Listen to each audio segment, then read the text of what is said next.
Hi, folks. Welcome to Code and Concrete, where we share the latest trends and the stories of trailblazers in the built environment. We hope you gain some insight from our wide range of topics, such as real estate development and sustainability, or blockchain, artificial intelligence, and data. Joining us today is Tommy Stanek. Tommy is a visionary leader transforming the construction industry through AI-driven efficiency. As the co-founder and CEO of Graceful Management Systems, we'll call it GMS, he tackles the $177 billion problem of outdated project management, inaccurate estimates, and scheduling inefficiencies. With a track record of scaling multi-million-dollar ventures, Tommy pioneered an award-winning AI-powered system that optimizes contractor operations, reducing labor costs, and enhancing profitability. A sought-after speaker and industry expert, he's passionate about innovation, leadership, and reshaping construction's reputation. Tommy, I want to start there. So what's some public speaking that you've done recently? And by the way, it's great to have you on the show and give you another opportunity for a little bit of public speaking. Thanks very much. You know, a lot of times I'm kind of brought into business coaching type atmospheres where we're looking at ways to, as I'm focused on now with technology, optimizing business operations, helping bring teams together, recognize that they're in fact working on a mutual objective and ways to prevent people from stepping on each other's toes, and actually find ways to appreciate how things are structured so that things can be done more efficiently and how valuable teams are. I think the educational perspective in technology and startups is really, really important. And I go through this a lot as a founder, where we're not just pitching a product or trying to drive innovation and get more customers. We actually have to talk people through almost a new way of thinking. And I think GMS is a really good example of this, where traditional industry processes are anything but graceful. And you have to rewire people's brains, not just giving them new technology, but actually show them how to be more cooperative. So is that why it's called Graceful? Because you are trying to instill that atmosphere in construction? You hit it on the head, although I would backtrack and say, while it seems like we're training on a new way of thinking, I think we're actually going back to the traditional way of thinking. There was a lot of loyalty in business. The job opportunity wasn't so much the compensation package as it was the opportunity to solve problems within the community. And there's been a shift where people have been more focused inwardly rather than outwardly. And as a result, things have kind of started to stumble upon each other. It's more about me rather than we. And what we're using now is technology to start recognizing who I am and how we can integrate that into the we, so that everybody is optimized based on their skills and talents. And that's not chosen based on opinion. It's just chosen based on data. And the cool thing about it is, if there's something you're passionate about doing that you're not being selected for, now you have the data to recognize what milestones you need to hit so that you can be chosen for that opportunity, and we can get the right seats and the right butts in the right seats, and ultimately making sure that first off, the customer's objectives are taken care of. Second off, the business is doing it in the most profitable way possible. And third off, that we can all have fun doing it. Well, I'm glad you included the fun portion, because if you can't enjoy what you're doing, then you don't do it very well. So that's very important to include. So let's look at Tommy as a person, because as we are talking about we and I and how we fit into the picture, how did you start to get into construction management, project management, but more particularly, when did you start to realize the problems and that you were a good candidate to solve those problems? Uh, well, let's start with the end of the question. I don't know that I'm a good candidate for anything. You know, I think humility is the beginning piece of this journey that we all need to hold on to, because if we stop learning, we in fact start to fall behind. There's an age old saying that if you always do what you've always done, you'll always get to where you've always gotten. And that's a lie, because everything is continuously progressing. So if you always do what you've always done, now you're starting to fall behind because everybody keeps moving forward. So, you know, when you say me or why, do I think I'm the one who's able to bring this to the market or bring these solutions?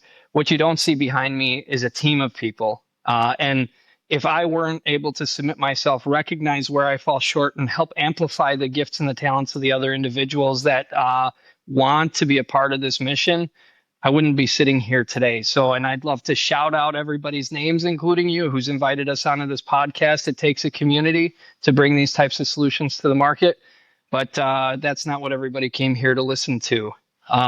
So, kind of backtracking about how it is that I got into this, probably the way a lot of people get into where they're at. I tripped and fell and pretty much stumbled into it. My expertise as a business optimizer happened at the time that the real estate market was booming. I ended up being provided an opportunity to open a franchise for a mortgage company. And unlike a lot of traditional franchises that already come with SOPs, processes, and procedures, and exact methodology of how you duplicate the business, scale, and grow, was not the case in the mortgage industry. It's a lot like actually the construction industry, where I'd like to describe it similar to the wild, wild west. Every operation operates uniquely compared to their competitor, and for a large variety of reasons. But the name of the game, whether you're in the mortgage industry, the construction industry, or even another vertical, is to first off accomplish the customer's objective in the least amount of time possible with the largest amount of profitability possible, while also being as competitive as possible. And so as I started to learn how to duplicate myself within that mortgage industry, that's where the light bulb turned on how not to work for the business, but instead have the business work for me. In the early 2000s, the bottom of the real estate market fell out. A lot of people blame that for their reason for having exited the market, with better foresight. Had I been more wise, I should have been able to anticipate it. So I'll take responsibility for where I felt short within my own business. But I took that failure and I used it to make sure that I don't make that same mistake again. I was granted an opportunity to work for actually one of our customers in the mortgage industry who had a construction company and said, "Hey, I want to see that type of optimization in my business." And so we came in, we had a lot of fun, tripled turnaround times, increased profitability. And it was in that experience that I started recognizing that SOPs weren't solving two of the major issues that every contractor is navigating. One is making sure that their estimates are matching up with their actuals, and the second is scheduling. So that's kind of a little bit about the journey, how I stumbled upon these major pain points within the industry, and why I'm here in front of you today, thanks to all the individuals and organizations that have partnered with us to bring this solution to the market and ultimately bring a graceful experience to everybody impacted by a legacy industry that every country is dependent on. And we as customers, we have a level of expectation of what we should receive when we're coughing up some cash. We as employees, we have a level of expectation when we're choosing or volunteering or exchanging our time to help a business grow. And we as business owners also have a level of expectation. And what we'd like to do is use this technology so that those expectations, which are reasonable, should be met. And that's what we're doing today. And the expectations aren't anything new. People have always been driving for higher quality results. I want to ask, given that technology has been creeping into the construction and real estate industry for, a couple decades now, why do you think now is such a major inflection point that a lot of firms are rushing to adopt it? Man, that's such my response probably doesn't match up with the question. I'll start by the part that super excites me. We are on the brink of the fourth industrial revolution. Now, that's not the answer to your question, because the average person, while they've had experience with ChatGPT and a lot of AI plugins, and hey, we can have pictures done by AI, and a lot of these, we can have paragraphs or assignments written for us by AI. This is nothing in comparison to what we're truly embarking on as we both start developing the hardware that can process billions of considerations in a nanosecond, but also when we have the data that allows those calculations to be made. So this is a super exciting time for all verticals, especially those that kind of have been operating, as I described, in the wild, wild west.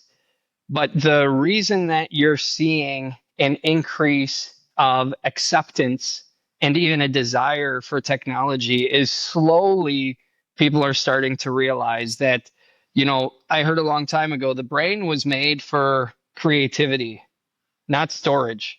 And we as beings within business are really trying to use it for storage and calculations when it is possible. And we're extremely gifted and talented. Some of us have giftings that are different than others. But the reality of it is that technology doesn't forget data, is able to sort through more of it faster, is able to find the consistencies that we're looking for more efficiently, and derive from that actionable steps that are more accurate than a human being is able to do. And we're starting to recognize that now. Just wait in the next 5 to 10 years when we plug it into this supercharged processing abilities, first and foremost, by making sure we have the right fuel, which is a very specific format of data. Uh, it's gonna change lives radically. And I know people are intimidated. There will be some people that are using this technology to hurt each other, but those of us who are applying it in a positive way, we're going to have a great experience with it, and consumers are going to be able to see a shift in what we can expect from an industry that has the second most complaints in the United States consistently. Absolutely. I love the analogy of the fourth industrial revolution, and I liken data to oil. It's deep within the earth or our properties, and we have to learn to extract that, refine that, and use that. Now, I think this poses an inverse of my question, which is we have a $177 billion problem. Why has it persisted for so long, and why does it impact construction in particular so much? All right, I'm glad you said that because I almost wanted to catch in the very beginning. The problem is actually 400 billion. Oh, wow. Um, the problem is actually 400 billion. Now, there are some things that, at least at this point in time, we haven't created the methodology or the tools or the technology to go ahead and resolve it.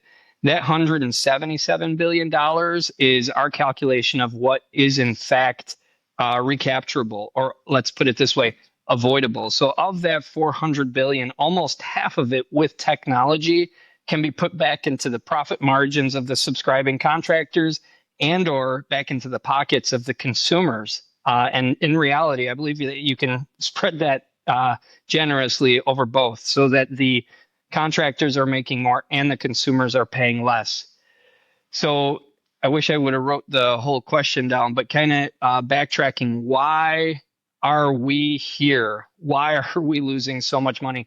This is an awesome question that I think people, unless you're in the midst of it, and even when you're in the midst of it, it's difficult to grasp the complexity of it. My easiest way of explaining this is um, play a game with me, Matthew. How many digits are in your phone number if you don't include the one but include the area code? Uh, 3 plus 4, that's 10. Perfect. Now, who else in the United States has the exact same phone number as you? I would think no one, but I don't know. Is this a trick question? No, it's straightforward. It's as simple as it gets. That's right. If you give your phone number out to somebody, you're the only one answering, or Right. ideally, unless there's a glitch, your phone is the only one ringing. So what we've concluded with this simple exercise is that we can take 10 digits and we can rearrange them in so many different combinations that everybody in the United States who has a phone number has a different variation of those same 10 digits. Are we on the same page? Yes, absolutely. All right, so now if we apply that to construction, if a project only had 10 steps, we could actually have everybody in the United States who has a phone number do that same project and do it in a different order. Only one of those ways is the fastest. You can actually take 10 digits and rearrange them 10 billion different ways. There isn't a single construction project that only has 10 steps.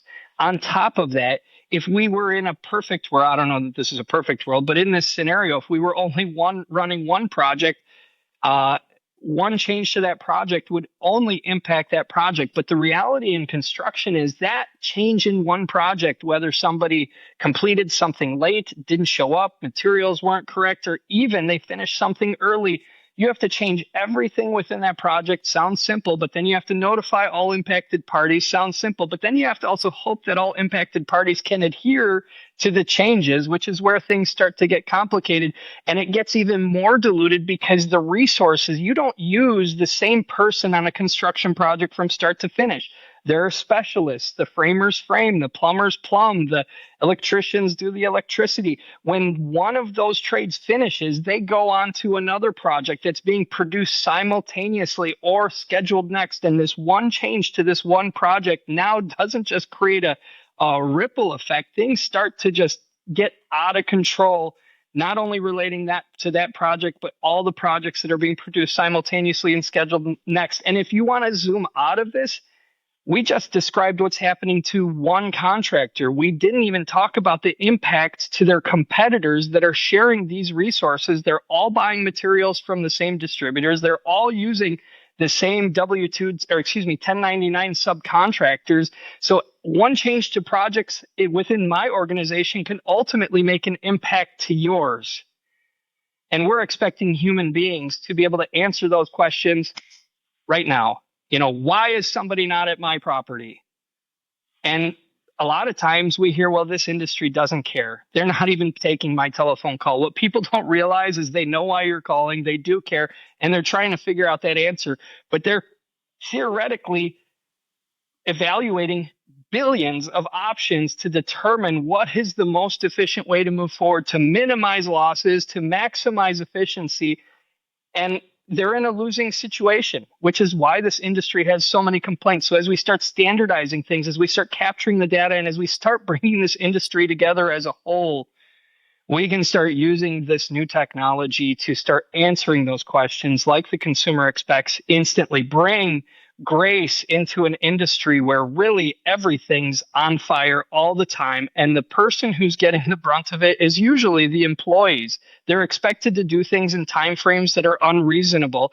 And then on top of that, they have a customer in their face that's totally dissatisfied when it's not even their fault. They didn't build the schedule. They're just responsible for one piece of the project, and the owner's losing their reputation and possibly profit margins while trying to do their best for the consumer. I've known contractors that have left their families for Christmas to go and trim out and finish properties only to walk away with the same dissatisfied customer they had before they left their family that Christmas. And, we're excited to turn that around. And it's just been unreasonable to expect that of this industry, considering the technology didn't exist. And we're getting closer. So very excited to be a part of that. This is going to be such a fun episode to release. I mean, you're hitting on all the major problems that we talk about all the time. A lot of people don't understand the complexity of the construction and real estate industries. To me, it's quite a miracle that our cities are as well structured as they are, considering it feels like everything's held up with shoestrings and bubblegum. I mean, the number of stakeholders and different software, different perspectives and decisions and steps, and the total variables, you really see the butterfly effect widespread, except there's like 10 million butterflies all flapping their wings at once, and we're all getting hit by 10 million tsunamis. It's incredible. So it really makes sense. I'm starting to read the writing on the wall that if you need to make 10 billion decisions, humans, we can't quite process information that quickly, and so we need the assistance of technology. That's where I want to guide this next question. So if we look at these major issues, what do we tackle first? And presumably, maybe it's timelines and schedules and project management, or it's just laying out the expectations, whatever that might be. You're the expert here. How do we start tackling that problem? And where do we insert technology where a human may have inserted error or fallen short? Love the topic, love the questions, and you should almost charge me for this because I'm having too much fun. And I'll buy the quick pass so I can get to the front of the line. So where do we start? Again, you call me as an expert, and I appreciate that. And I have been studying the information, and I have been surrounded by a team where we have been working to get intelligent answers for these questions. But it always brings me back to, and I'm going to remember who it was, but the saying was, difficult decisions are only hard to make when you don't have all the facts. So in order to answer those questions, I never go based on gut or instinct because I'm a data driven person. The reality of it is that we need to ask ourselves, what is it that we have to do first in order to get to where it is that we want to go? One of the places, so we've got this incredible technology. I should write people's names down. Todd, forgive me for not remembering your last name off the top of my head, but he recently posted an article, and he did, bring a Fortune 500 company into the limelight who just announced that they're bringing AI onto their product. And Todd turns around and says, "Let's call this what it is. This is nothing more than lipstick on a pig.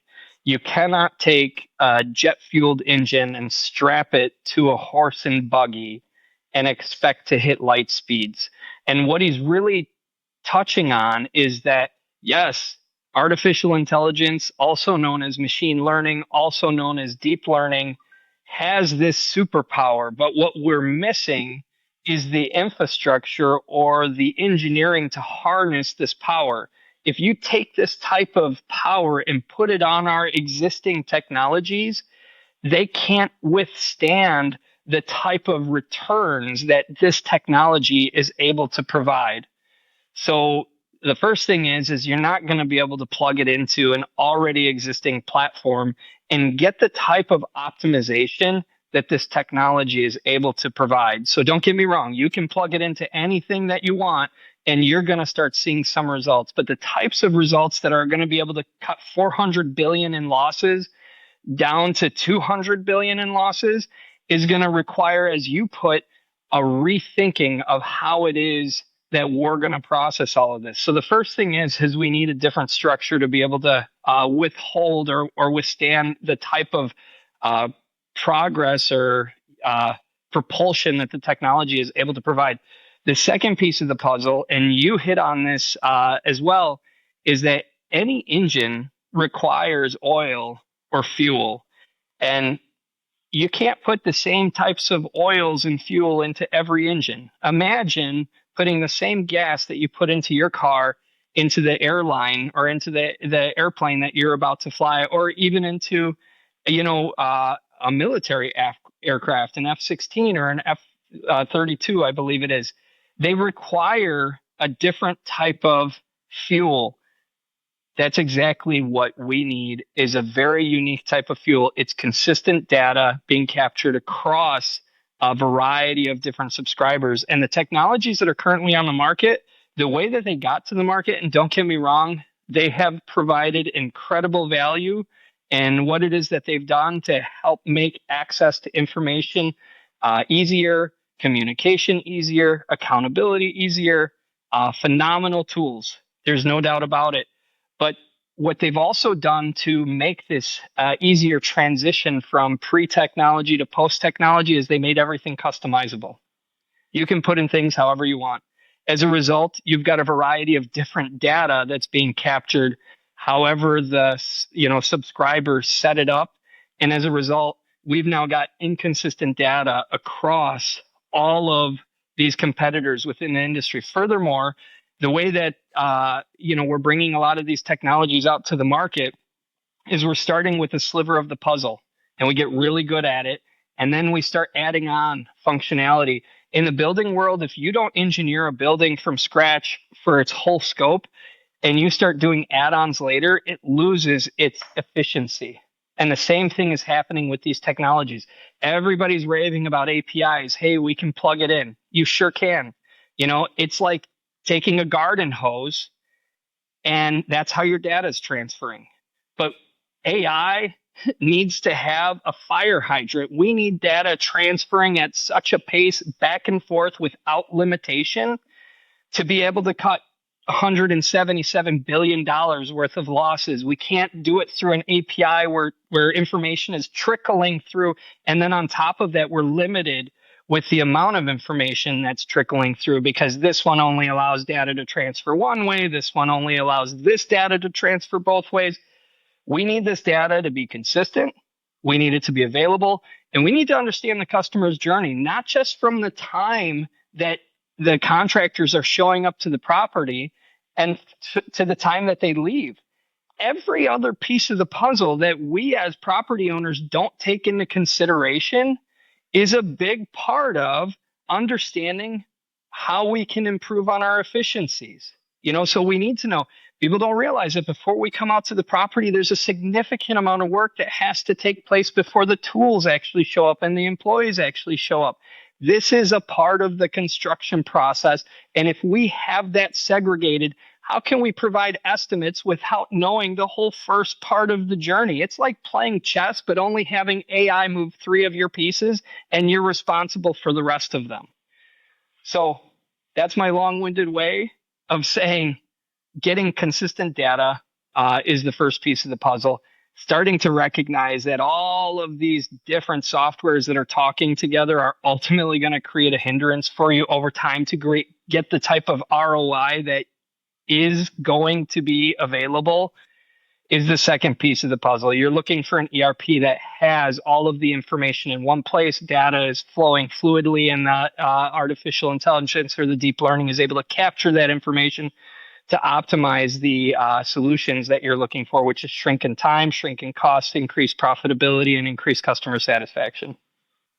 Wow. I mean, okay, mic drop. Well, Tommy, you inspire me. The analogies that you throw out there as you explain all this is impressive. And I think they're very creative. They help me visualize everything. Like taking the chess analogy where you could plug in AI and it's going to move your rook. And that's how some people are treating ChatGPT for a real estate development firm, where they say, well, I can cover this functionality. And what's going to happen is that you're going to have all these different technologies and they're not standardized, they're inconsistent, and you're duct taping together really a more advanced version of the same problems that have already persisted in the industry. And the amount of fragmentation and disparate systems and maybe lack of communication, or even taking the hose analogy, like the flow of data, like you'll get some trickle between technologies, but to actually realize the gains of artificial intelligence, there needs to be a two-way highway of there needs to be a dam. Well, dams are one way, but there needs to be some two-way water equivalent example that actually allows for the fluid movement of this information en masse. I think that's amazing to describe it that way. So let's dive into GMS, like what it looks and feels like to implement this. Who do you talk to on the day-to-day? What problems do you point out? And then how do you say that you can start to implement this solution? Well, again, I always reverse engineer everything. Who do I talk to today isn't decided based on who I want to talk to today. It's who has the information that we need to be able to provide the solutions that we're promising. So I'll just kind of tackle another topic. Everybody goes after the money. The money isn't always where the data is, and it's definitely not in the construction industry.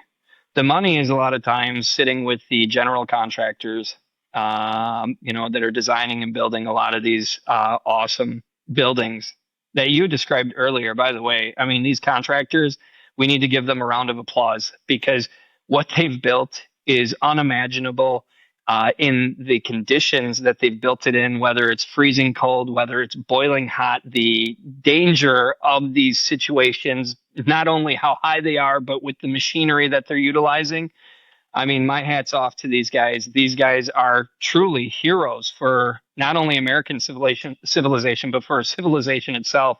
But if we're to kind of reverse engineer everything and you look at the statistics, general contractors self-produce 10 to 30% of the projects, which means that they're missing 70 to 90% of the data. Now, don't get me wrong. Everybody thinks, well, we know how much the subcontractors charge and we know how long it takes. Hey, we all love muffins. My wife personally likes to make them. So she needs to know what the ingredients are. And when she has the ingredients, she has the ability to influence the outcome of that muffin. And as general contractors, they also need the ability to influence the outcome of what it is that they're looking for without being handcuffed, waiting for subcontractors to recalculate their estimates, recalculate their schedules. When you have a customer and you're in the middle of the project that says, hey, I want to change this, the amount of money that starts falling out on the floor is so astronomical. It's so astronomical, it's practically crippling. And then to have to turn around and say, well, I'm going to have to bill you this much, per hour or per day, that we're reevaluating this because I've got crews that I've got to put at a standstill just to consider what it is that you're asking. Imagine that general contractor had the ability to put in those design changes and have instant access to a recalculation of estimate and a new start schedule because everything is flowing, as we described in that previous question, in one place freely, taking into consideration all the data necessary to be able to say, here's the cost of the change, here's the change to the schedule, accept or decline. That's where the technology is going. But in order to get there, we need to focus in and we need to support the industry that is a lot of times neglected. And it's the specialty trade contractors or the subcontractors, whether it's HVAC, plumbing, framing, excavation, the list goes on. We need to help them build out their estimates more accurately, more quickly, build out their schedules, help their schedules to be able to recalculate route as fast as your GPS is able to before it even knows that, before you've even approached the slowdown. I don't know if you've ever experienced that before, but you're driving from one location to another, traffic is moving freely, and all of a sudden your GPS, ding, like there's a slowdown ahead. It's going to slow you down by an hour. But if we have some other alternatives and we can decrease that slowdown by this much, would you like to accept? Or even without that slowdown where maybe you deviate because you need to stop to grab a bite to eat or you need to stop to take a break. The GPS recalculates billions of options instantaneously based on the new information available to it to tell you this is now the most efficient way to move forward. And it's instantly able to tell you how much longer it's going to take you as a result of what you've done and how much the length of time. I know it seems like the same thing, but one is in distance and one is in time. And you have this information to do something with it, which is something that this industry deserves and needs. And until we get into the ingredients and help these subcontractors who are supporting these general contractors, we're still going to be scratching the tip of the surface. So our focus right now is helping a neglected part of the industry that deserves more attention. They are the foundation of a lot of these businesses, literally, because they're excavating and pouring that concrete. And as we provide the services and support that they deserve and need, the value that the GMS is going to be able to bring to general contractors, it's going to be a night and day difference. Imagine a product that is actually calculating your subcontractors' estimates and schedules plugged into your organization versus you just kind of trying to look at, well, in the past, they charged us this much and it took this long without taking the granular information into consideration to give you accurate outputs. How much does it cost? How long will it take? And how quick can we get that information to you? Right, right. I think that navigation analogy, kudos again, is fantastic in trying to describe all of this because we set out on a project, we're at point A, we know that we need to get to point Z. And right now, a lot of project management, everything between that is no man's land.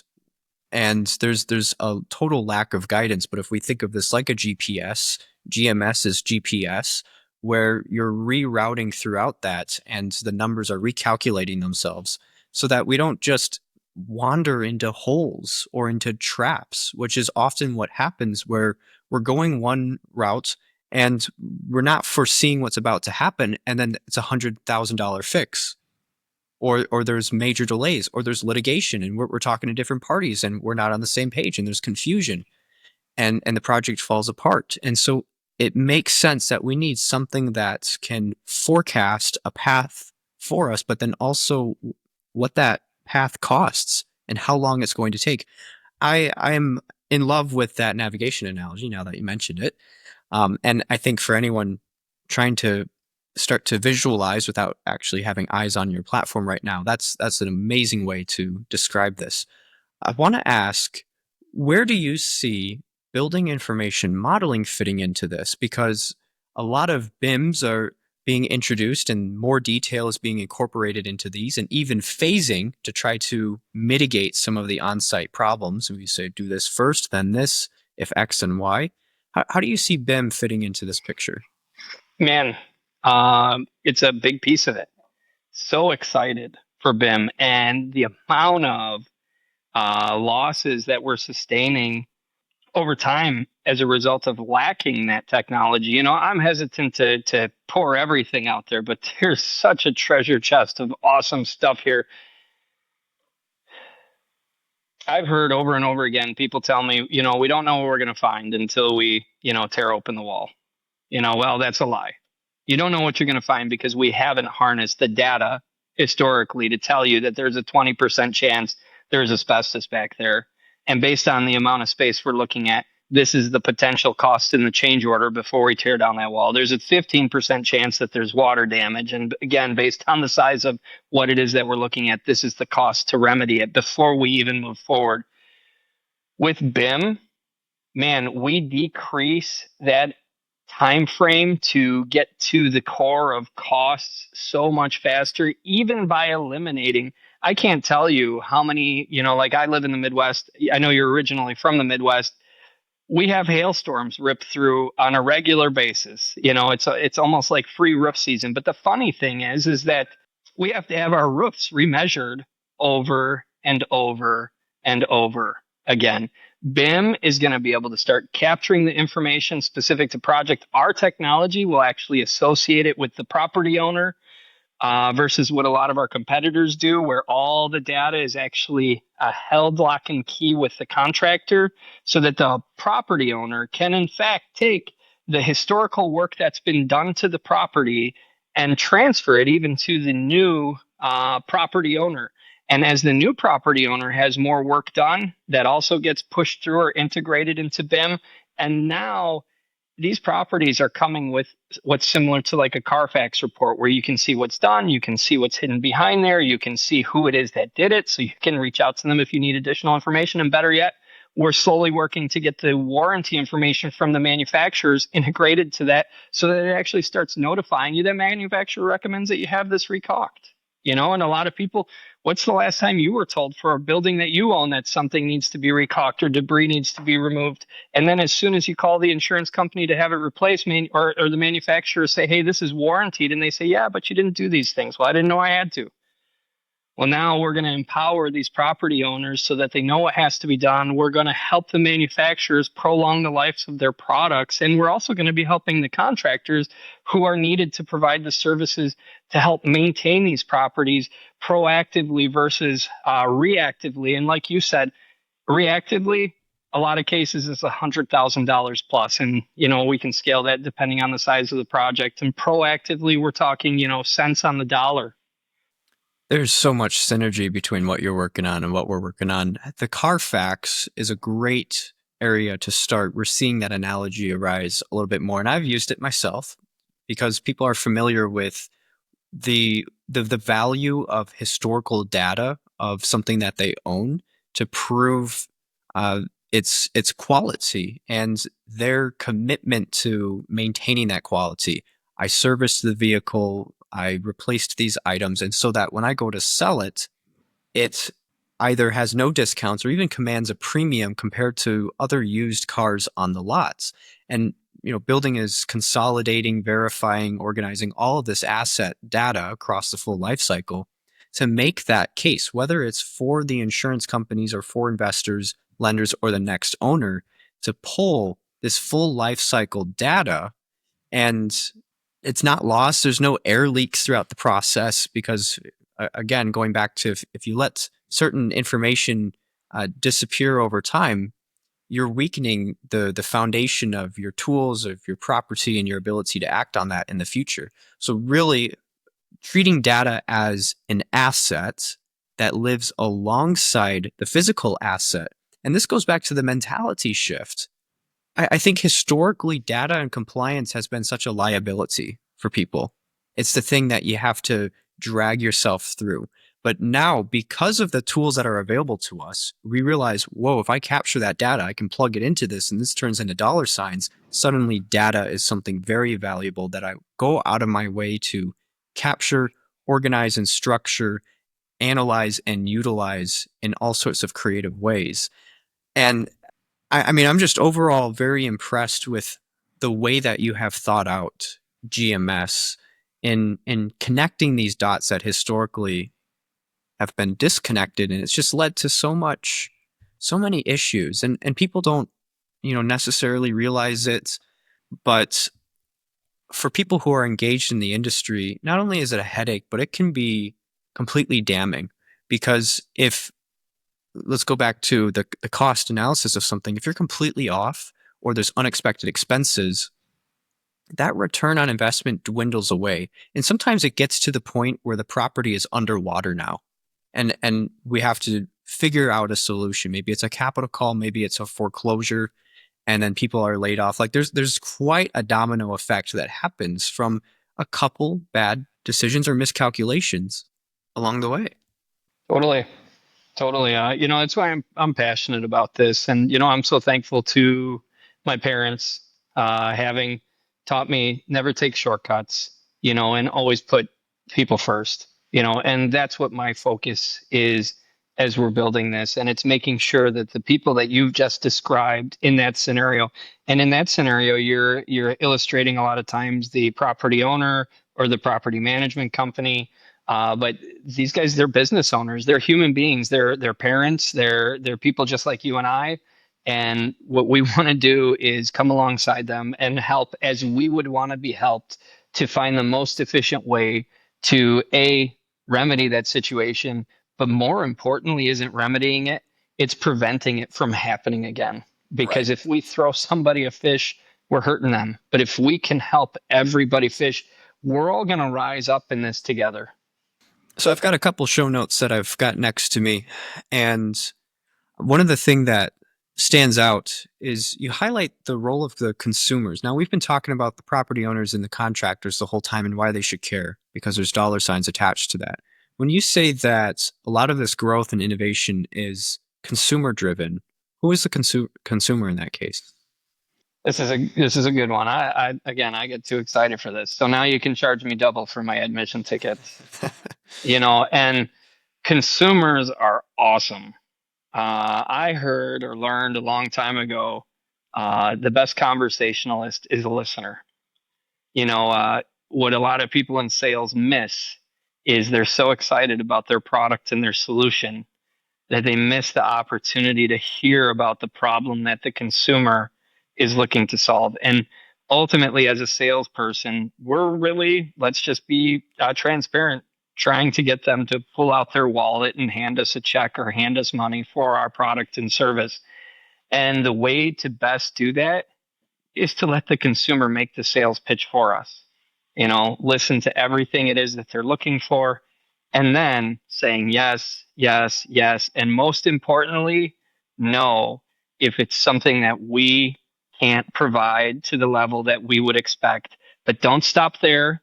Hopefully, you've built a network where you can redirect them and put them in touch with somebody else that that is a yes to that question, who would do better than you, and start building out your network of getting referrals back and forth. But let's get back to the question. Consumers are telling us how they want to buy things, and Amazon is one of the best examples of how consumers have changed the retail industry. We all think it's Amazon, but in reality, if the consumers continued to solicit JCPenney and Sears, and I don't know if you guys have Shopkos or Kmart's wherever you're at, you would know that it's not the distributors that are dependent on determining how the flow of these transactions are taking place. It is, in fact, where the consumers are looking for you. Right. And so ultimately, as this type of technology comes out onto the market and consumers are able to find things right on their telephone, put things in their cart, take time to consider it, make changes, because a lot of this stuff, while it may feel like rocket science, it's only because you don't have the data. What consumers are going to be able to do is make changes to whatever it is, these products or projects that they've put in their cart, and they're going to be able to see instant updates both on price and time frames. They're even going to be able to visualize it in 3D BIMs or put on some Oculus and actually walk into the property and see it and swipe and say, no, I don't want that type of siding, or I'd like a different type of interior wall, or go ahead and change this out. And we're just going to mine the database to find both what the cost is, as well as what the cost to install is, as well as the availability of the resources. And we're going to be able to instantly provide the same information that we're providing now. But rather than doing it manually and taking time, we're going to be able to consider billions of options in a nanosecond, and we're going to be able to provide that to the consumer. And as soon as the consumer has that, they're going to stop soliciting the contractors in the traditional method, which isn't a bad thing, because one thing that's happening here is the consumers pre-qualifying themselves. They already see the price, they see the time frame before they even reach out to you. You know they have the money, and you know they're interested in your product and service. So here goes a lot of waste that contractors are paying for, and that they're lumping on top of the projects that are actually being purchased, but these are costs that are not even associated with those purchases. So this is a good thing. The second piece of the puzzle is that the consumer is also going to feel more control. Consumers like that. With technology, Amazon is continuously notifying you of, hey, there's a price change to a product in your cart.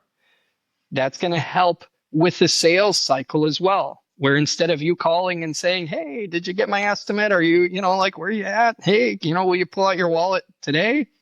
They're just going to get a simple, gentle notification. The price has changed. The schedule has changed, similar to airline tickets. I don't know about you, but when I'm buying airline tickets, I'm almost quick to purchase them because I'm scared to see what's going to happen Right. if I research for it 5 minutes later. I was going to say the airline ticket is a great example, because what we're seeing in the construction industry, where there's volatility in the price of things, we book our airline tickets because we know it can go from $359 to $699 by the next week.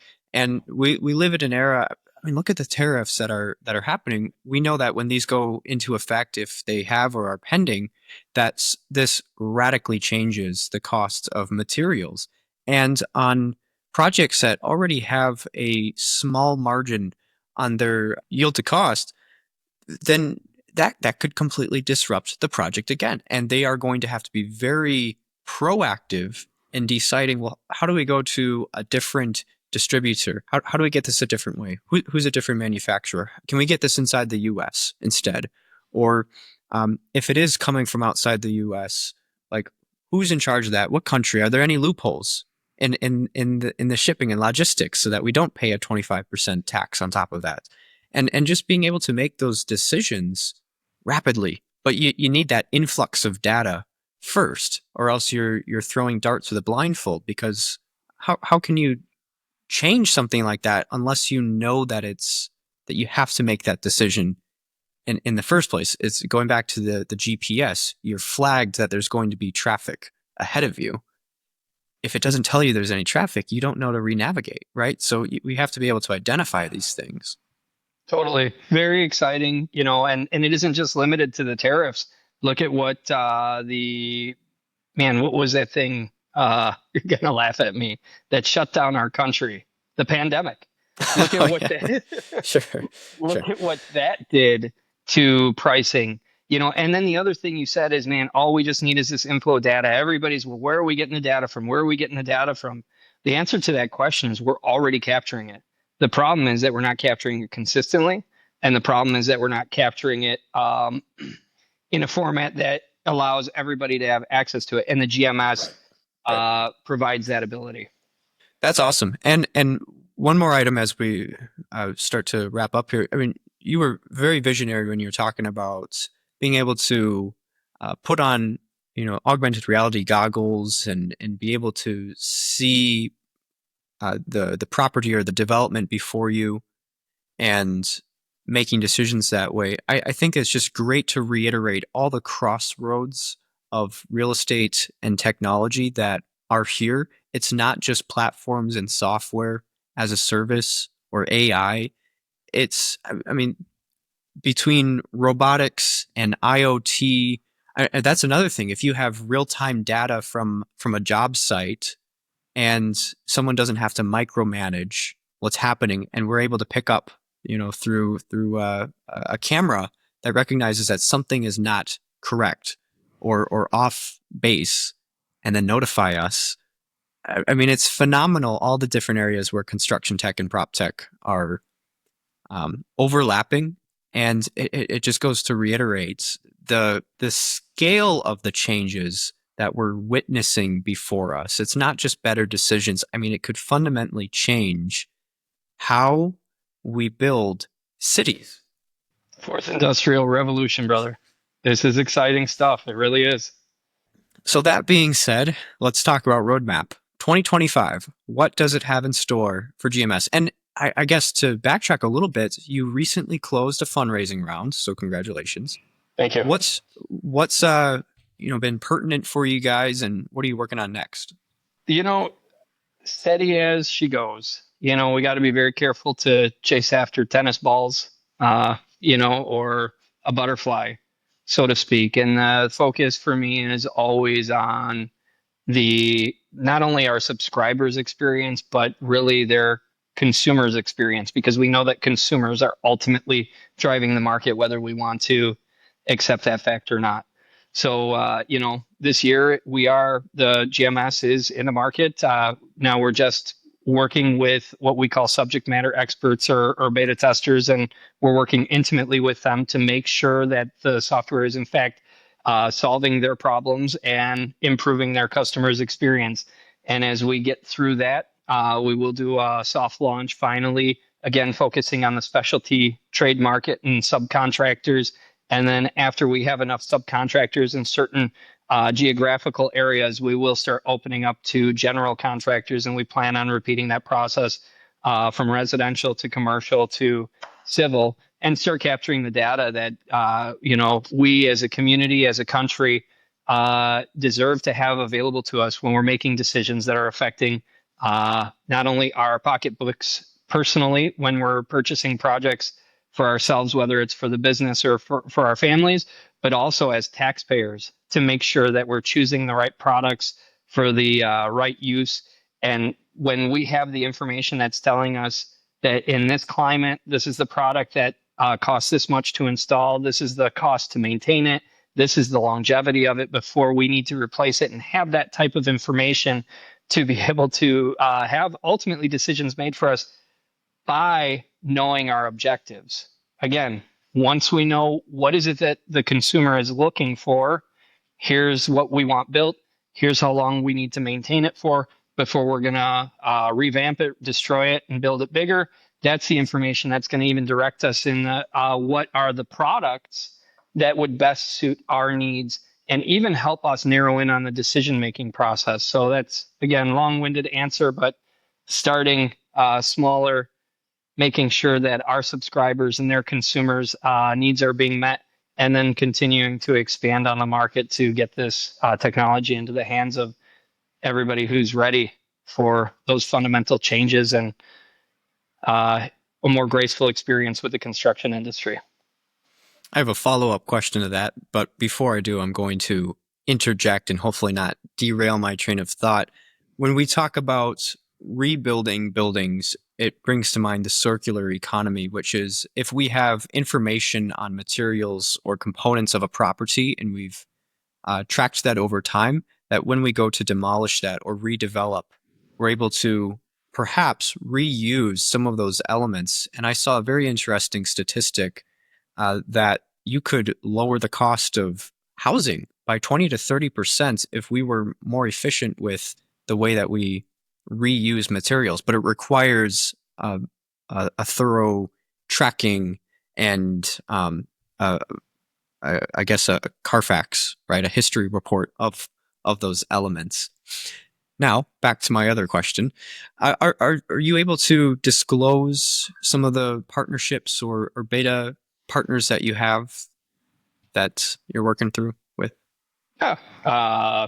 So our first one is unique to the industry, but they build greenhouses. And the reason I say they're unique is a lot of times these are prefabricated, so they're not stuck navigating all the BOMs or having to build out their own material lists. And a lot of that is already engineered for them and included in the package. We have a small franchise office called Save My Roof. They are part of a larger franchise. So as things start flowing for them, we're excited to start seeing if this is something we can expand upon with them. We have a couple of other companies, which I'd love to mention the names. I mean, in reality, we've got well over 50 contractors that have applied to use our product just through the testing period. But because this is an ERP and not like a simple dating app where you log in, you snap a picture, write a paragraph about yourself, and start swiping, this Right. requires major setup. This requires major training. This requires uploading all of your projects into it. This requires actually everybody within the organization using the product so we can start capturing that data. So the way that we're filtering through our list of applicants that have applied to use our product is by kind of gauging a commitment from them. And in some cases, we've actually been given, we're offering beta testing for free, and we've been given close to $250,000 just so that people can be in the front of the line of this testing period. So that kind of pulls the veil or tears the veil a little bit about who we have currently using it and who's coming down the pipe. Well, that's that's awesome. Offering something for free and people are offering to pay instead because they see that much value in it. I think that's fantastic. And it sounds like you have a variety of use cases that you're going to um, be able to explore, different case studies that come out of this. Here's different contractors from different backgrounds, different geographies, different systems, and here's how we caught them up to speed. Because you're very correct that it's not a dating app, and we run through the same thing where everyone has a different starting line, and you have to be able to get them to our expectation, and that can really vary depending on projects. And I think over time, this is something that can be automated a little bit further, but this is the reality of the industry where there's a lack of consistency and standardization, and somehow we have to get everyone through the funnel and having the same outcome. So I think that's a great point, and congratulations on all the success that you've had. My last call to action that I want you to speak on is, how can people start to get in touch? Are you looking for any more? I mean, it sounds like you've got quite the pipeline, so maybe not yet, but how can people start to get involved, or how would you like them to get involved with you? Oh, I'm going to go back again. Difficult decisions are only hard to make when you don't have all the facts. Don't limit yourself based on what it is that you've heard me say. You may be the beta tester that we're looking for to bump in line because of your enthusiasm, because of your experience, because you understand these problems. And we're looking for partners. We're not looking for beta testers. We're looking for pioneers that are ready to change the world with us. So if that's you, jump onto our website, thegms.com. There's a meeting link you can go ahead and fill out and just go ahead and let's get together. Let's talk about it. Another interesting thing, a lot of times people say, well, I may not be the right fit. You may not be the right fit, but you may know somebody who's looking for this solution. So starting these conversations, starting to build our networks together. I know people where I'm not the right fit for them. Learning about you and your services only opens my ability to be able to serve the people that I can't and put them in touch with you. So, don't limit yourself. If you're interested in the space, reach out to us and let us know. We're definitely looking for partners from a user standpoint, as we call subject matter experts. And, we're really limited in our growth potential with regards to money. We may be, the rounds that we build, they're based on bringing an MVP to the market and starting to scale the product. But we could do things faster if we had more investment partners. So happy to learn regarding the passions and interests that the investors that may be listening to this call and see if, there's a good fit mutually where, they always want to talk about the money. The byproduct of SaaS, especially on an enterprise platform, is super significant. The only way to get people to move from one enterprise platform to the next is bringing a new technology to the market. This is an experience that We're not going to have multiple times in our lifetime. It's like saying, hey, we've created the computer. When are we going to create the next one? Well, the computer's already been created. Enterprise also has a low churn rate for that reason. So this gives us an opportunity to get a foothold in a market that's in a legacy industry. Anyways, I won't go too far into that. So there's a lot of money to be made, but more importantly, we're looking for people that are aligned with our mission. And the mission is to provide value and a graceful experience to our subscribers and our communities. I'm a property owner. Not only have I been on the construction side of the challenges that this industry is navigating, but I've also been on the consumer side that this industry is navigating. And some of these stories that people have, they are nightmares. And we can be a part of that solution. So if that's something that you're passionate about, thegms.com, meet with me. I'd love to learn from you because I'm only as good as the people that I'm surrounded by. And we'd love to have you be a part of our team. Well said. We'll have links to your site and social medias in the show notes. So people will be able to check that out and go directly to thegms.com. Tommy, it's been such a pleasure having this discussion with you. We've covered a broad range of topics, but I think the overarching trend of not only trying to advance the industry, but preparing the industry for the advancements that are coming and working through these bottlenecks that have always been persistent. We're really at an awesome inflection point in the market and in technology where real change is possible. People always ask, if this was so great, why wasn't it done before? And sometimes the answer is the technology just wasn't there. And I think this is one of those cases. And we get to be the pioneers of this new technology and bringing in an age of transparency and efficiency to the construction and real estate industry. So Tommy, thank you so much for being here. It's been such a pleasure. Hey, Matthew, thanks for being a catalyst. Not only are you doing it yourself, but inspiring others to come alongside you. So thank you for what it is that you're doing. Thank you for letting us partner with you. And we look forward to crossing paths with you again. Absolutely. It's inevitable. Sounds great.